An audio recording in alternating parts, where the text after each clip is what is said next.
News 7x7 is a unique channel dedicated to the news from dairy industry. Every week you receive brief on top 7 dairy news on this YouTube channel from India and abroad. These news could be seen in detail on our channel dairynews7x7.com also. You may write in the comment box on the dairy topics of your interest. We will try to develop news feature on the same. Your constant feedback and patronage to this channel is our source of. From this week we shall be selecting one news as news of the week. We shall be deliberating more on the featured news to help everyone gain insights. This week's news of the week is on the current status of dairy listed stocks and their performances in first quarter of FY23.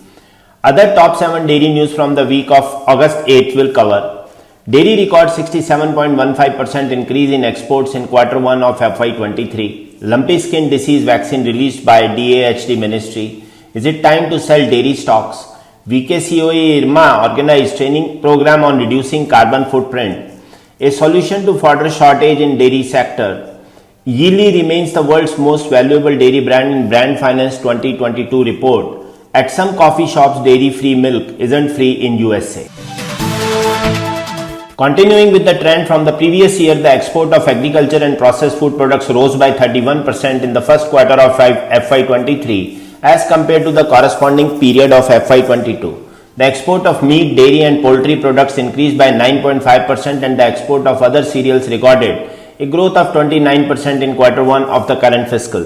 The dairy products alone recorded a growth of 67.15% as its export rose to $191 million in the first 3 months of the current fiscal from $114 million in the corresponding months of the previous year. Fresh fruits and vegetables registered 4% growth while processed fruits and vegetables recorded a significant growth of 59.71%. In a major breakthrough, the indigenous lumpy skin disease LSD vaccine is released by Agriculture Minister Narendra Singh Tomar and Dairy Minister Parshottam Rupala. ICAR National Research Center on Equines, Hisar, in collaboration with ICAR Indian Veterinary Research Institute, Izzat Nagar, Uttar Pradesh, has developed this homologous live attenuated LSD vaccine Lumpy Provac. The government is planning to commercialize this vaccine at the earliest in order to control the LSD, which has spread across 6 states in the last month. As of August 8, Rajasthan has reported 2,111 deaths of cattle, followed by Gujarat at 1679, Punjab at 672, Himachal Pradesh at 38, Andaman and Nicobar at 29 and Uttarakhand at 26. The key question to be answered whether 2.5 lakh doses per month will be sufficient for huge population of cattle in India. Here comes the news of the week.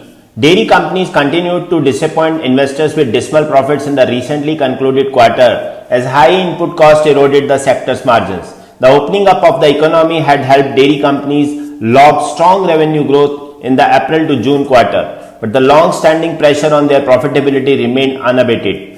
Hatsun Agro, Heritage Foods and Dodla Dairy reported yearly revenue growth of 27 to 40% on strong demand. However, their respective EBITDA margins dropped by as much as 5.3% during the quarter. The industry attributed the subdued bottom line performance to the rise in milk procurement prices, elevated raw material and logistic costs. Moreover, inflation in cattle feed and cyclical production shortages aggravated the underperformance, experts said. According to Puneet Patni, research analyst at Swastika Investmart, the milk production cycle has not witnessed a normal season since 2015, mainly due to weather impacts like excessive floods or drought, under other factors like fluctuating prices of skim milk powder. Moreover, we expect the current high prices of milk to sustain due to high inflation in food commodities, fuel and fodder. Against this backdrop, analysts remain cautious on the sector and believe that the investment strategy should be guided by a company's procurement network, contribution from value-added products and working capital intensely. A.K. Prabhakar, head of research IDBI Capital, says margins in milk are extremely low. Milk-dependent firms can't absorb price hikes. Investors should evaluate management strategy before buying and look for companies with higher market share and focus in value-added products. Value-added products like paneer, cheese, frozen desserts and ice cream are commodities where the margins are generally higher, in some other cases even double that of milk. The industry has taken price hikes of 5 to 8% during the first half of 2022, but more price hikes in the second half are likely to follow, analysts said. Dodla Dairy's management, for instance, has said that it aims to mitigate rising raw material and freight prices by increasing its selling prices in the coming quarters. Overall, experts foresee margin pressures to linger in the near term despite some respite with the onset of the flush season. The question remains whether to sell dairy stocks or hold it. Comments are welcome. Last week, Varghese Kurian Center of Excellence VKCoE organized a MDP on reducing carbon footprint in dairy plants to increase operating profits in IRMA. 17 dairy professionals participated in the program. The objective of this program was to help dairy professionals in aligning their dairy operations with the best in the country to reduce carbon footprint.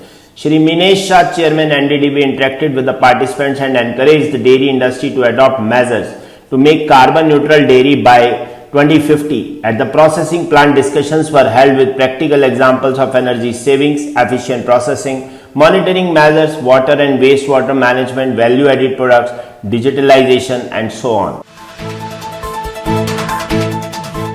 The current spike in cattle feed prices has thrown dairy farmers into distress. As per the recent report revisiting national forage demand and availability scenario, for every 100 kg of green fodder required, India is short of 11.24 kg. The situation is especially bad in 15 states where the deficit is below 25%. Among the cultivated perennial grasses, Bajra Napier hybrid grass, popularly known as BN hybrid, has been acclaimed as the highest forage yielder. The green fodder yield potential of the grass is reported to be 200 to 450 tons per hectare, depending upon varieties, management practices and agroecological regions. Notably, the grass maintains its productivity for 4 to 5 years. Scientific studies show that with proper management, at least 6 to 8 cuts can be taken annually. On the nutritional front, the grass possesses a high crude fiber 28 to 30% and protein 8 to 10% aggregate. Yili has been recognized as the world's most valuable dairy brand, retaining its leading position in the global dairy industry as the Brand Finance 2022 report.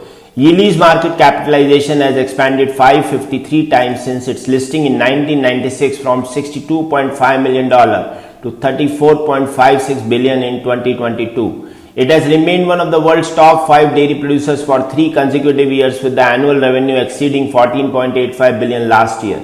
In 2022, Yili has committed to achieving carbon neutrality across the entire industry chain by 2050. It has also launched China's first net zero carbon dairy product series, including milk, yogurt, organic milk powder and ice cream. Indian cooperative giant Amul is ranked at number 5 in the list.